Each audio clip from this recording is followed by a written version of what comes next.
नमस्ते दोस्तों, मैं संतोष कुमार उर्फ रियक्ष आज फिर से आप सबके सामने आया हूँ और आज मैं कुछ ख़ास बात आप लोगों से डिस्कस करना चाहता हूँ, आप लोगों को बताना चाहता हूँ कि मैं संतोष कुमार रियक्ष, ये जो शब्द है रियक्ष, ये रियक्ष क्या है और रियक्ष कहाँ से आया, कैसे बना और इसका मूल आधार क्या है इस संस्था का, वो मैं आज आप लोगों से डिस्कस करना चाहता हूँ। दोस्तों, ये रियक्ष शब्द और ये रियक्ष नाम, ये मेरा एक सपना है, एक मेरा पहचान है जो पूरा दुनिया को एक दिन इस रियक्ष से आने वाले समय में काफ़ी योजना, काफ़ी सारे बेनिफिट, काफ़ी सारे फ़ायदा मिलने वाला है। और मैं इस संस्था को लेके बहुत ही डेडिकेट हूँ, बहुत ही इसके लिए अपना समय दिया, अपना हर एक पल, हर एक दिन, हर एक रात, हर एक महीना, हर एक साल मैं इसमें सोचता रहा, समझता रहा, प्लानिंग करता रहा, बिजनेस किया, सफलताएं पाई, काफ़ी सारे मेहनत किया, काफ़ी लोगों से जाने, काफ़ी स्टेट घूमे, काफ़ी सारे लोगों से मिल के एक्सपीरियंस लेके मुझे ये अनुभव आज हो चुका है कि कौन सा स्टेट में किस तरह के लोग रहते हैं, कौन सा स्टेट में क्या खासियत है, कौन सा लैंग्वेज कैसा होता है, कौन सा रिलीजियस क्या होता है, ये सब का अनुभव मुझे धीरे धीरे होते गया। और जो मेरा चाहत था, जो मेरा लगन था कि एक ऐसा समय आए जिसमें मैं इस रियक्ष को लेके पूरा इंडिया में, पूरा वर्ल्ड में एक ऐसा प्लेटफॉर्म बनाऊं जिससे काफ़ी लोगों को जानकारी मिले, उपदेश मिले, एक संस्कार मिले, एक एजुकेशन मिले और लोगों को इससे लाभ हो। तो दोस्तों, ये मेरा एक सोच ही नहीं है, ये मेरा एक सपना ही नहीं है, ये एक आने वाला समय का मांग है। It's a demand of the nation. क्यों मैं ऐसा कह रहा हूँ दोस्तों? बहुत सारा चीज़ को मैंने देखा है, स्टडी किया है। कोई भी चीज़ का व्यवस्था, सिस्टम अगर सही ना हो तो वो चीज़ कभी ज़्यादा समय के लिए चलता नहीं है, टिकता नहीं है। तो वो सब के लिए दोस्तों हमें एक व्यवस्था, एक सिस्टम को लाना बहुत ही ज़रूरी है। चाहे वो एजुकेशन डिपार्टमेंट में हो, चाहे वो लॉ, रूल्स एंड रेगुलेशन में हो, चाहे वो हमारा वे ऑफ लिविंग में हो, या चाहे वे ऑफ आवर रिलीजियस में हो, या वे ऑफ आवर थिंकिंग में हो, या किसी भी कार्य में हो, there should be a system, there should be a perfection. अगर ये दो चीज़ नहीं हो तो दोस्तों सिस्टम बिगड़ जाता है, और सिस्टम बिगड़ने से क्या होता है दोस्तों, उसमें कोई भी इम्पोर्टेंस नहीं रहता है। एक समय बीतते बीतते उस चीज़ का वैल्यू नहीं रहता है। तो हमें दोस्तों इस सब चीज़ को सोचते हुए, जानते हुए, समझते हुए मैंने इसमें काफ़ी समय लिया। करीबन 17 साल, यानी काफ़ी यंग एज से ही मेरा मन में प्लानिंग था, मेरा मन में बैठ चुका था कि मुझे दुनिया में, लाइफ में कुछ ऐसा कुछ करना है, कुछ ऐसा करके इस देश से, इस दुनिया से जाना है, ताकि मेरे जाने के बाद इस चीज़ को लोग याद करें और इससे लाभ उठाते रहें। तो यही मेरा उपदेश है रियक्ष का, रियक्ष ऑर्गेनाइजेशन का, रियक्ष क्रिएशन का। तो दोस्तों आज मैं आपको बताना चाहता हूँ कि रियक्ष का मतलब क्या है।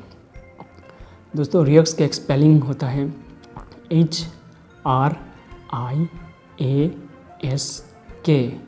रियक्ष। और H for humanity, R for reality, I for intelligence, A for ability, S for spiritualism and K for kindness. तो ये मेरा संस्था, ये रियक्ष इन सब चीज़ को लेके फील्ड में, पूरी दुनिया में लोगों को सर्विस देगा, लोगों से अपना राय, अपना विचार रखेगा, देगा। और डेफिनेटली मेरा ये मानना है कि लोगों को कहीं ना कहीं, किसी न किसी मोड़ पे, किसी न किसी चीज़ से लगाव होता है। तो वो लगाव क्या होगा, कैसे होगा, वो हमारे इस संस्था के माध्यम से अटैचमेंट ज़रूर मिलेगा, उनको कुछ ना कुछ बेनिफिट यहाँ से ज़रूर मिलेगा। तो दोस्तों, इन सब के ऊपर मैं आज एक वर्ड यानी H के ऊपर मैं बात करना चाहता हूँ। H stand for humanity. तो दोस्तों, ह्यूमैनिटी का मतलब होता है इंसानियत, इंसानियतता। तो दोस्तों, इंसानियतता क्या होता है? इंसानियतता दोस्तों यही होता है कि हमें अपने आप को जान के, इंसान का मतलब को समझ के, हमें इंसान बन के लोगों को सेवा करना और लोगों को दुख को समझ के, उनके तकलीफ़ को समझ के हमें उनको सहयोग करते रहना और उनको ज्ञान देना। ये होता है मानवता। इसमें कोई धर्म नहीं होता है, इसमें कोई ऊंच नीच नहीं होता है, इसमें कोई राजा या गरीब नहीं होता है। मानवता में हर एक इंसान, हर एक परिवार, हर एक लोग, हर एक तरह के संस्था के, ऑर्गेनाइजेशन के, पॉलिटिशियन, एजुकेशन से लेके सारा लोग ये मानवता में आते हैं। और ये मानवता ही एक ऐसा चीज़ है जो हमें परमात्मा से मिलाता है, और परमात्मा से ये मानवता ही हमें एक वो ज़रिया बनाता है। इस धरती पे आने का कारण हमें सिखाता है कि हम इस धरती पे आए हैं तो मानवता के रूप में हमें कैसे जीना चाहिए, हमें कैसे व्यवहार करना चाहिए, हमारा संस्कृति क्या होना चाहिए, हमारा पहचान क्या होना चाहिए। क्योंकि दोस्तों, हम पेड़ पौधे नहीं हैं, लेकिन उसमें भी जीव है, परमात्मा ने बसाया है। हम जानवर नहीं हैं, लेकिन उसमें भी जीव है, परमात्मा ने बसाया है। लेकिन हम क्या है? मानव। मानव होते हुए परमात्मा ने हमें एक अक्ल दिया है, और उस अक्ल से हमें, सोच से, समझदारी से हमें ये करना है कि परमात्मा ने जो कार्य हमें दिए हैं उस कार्य के माध्यम से हमें पूरे देश में, दुनिया में सिर्फ लोगों के कल्याण के लिए हमें कार्य करना है। हमें जो कार्य करना है एज बीइंग ह्यूमन, ह्यूमैनिटी हमें अपने अंदर रखना है, और उस ह्यूमैनिटी के द्वारा ही हमें अपना सिस्टम को आगे बढ़ाना है। तो ये इसके ऊपर बहुत बड़ा टॉपिक है। इसके ऊपर स्टडी, रिसर्च भी होता है, हुआ है, होते रहता है कि मानवता क्या है, ह्यूमैनिटी क्या है।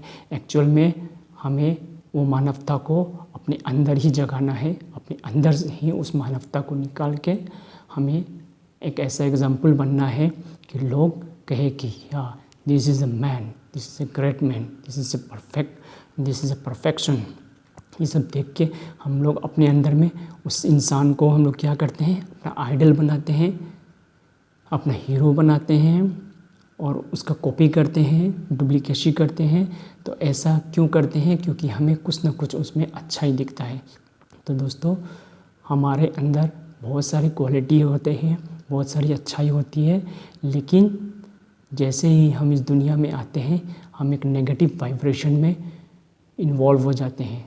तो उसमें नेगेटिव वाइब्रेशन में क्या होता है दोस्तों?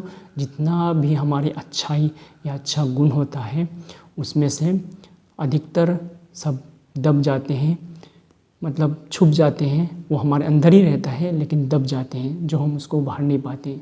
तो जब हम अपने आप को रियलाइज़ करेंगे कि हम कौन हैं, क्यों आए हैं, और हमारा कार्य क्या है, कब तक का सीमा है, इस देश में रहने का, कितने दिनों रहना है, ये कुछ भी हम नहीं जानते हैं। बस हमें एक्टिंग करना होता है, हमें परफॉर्मेंस देना होता है, और जब परमात्मा हमें बुलाते हैं फिर हम उनके पास जाते हैं।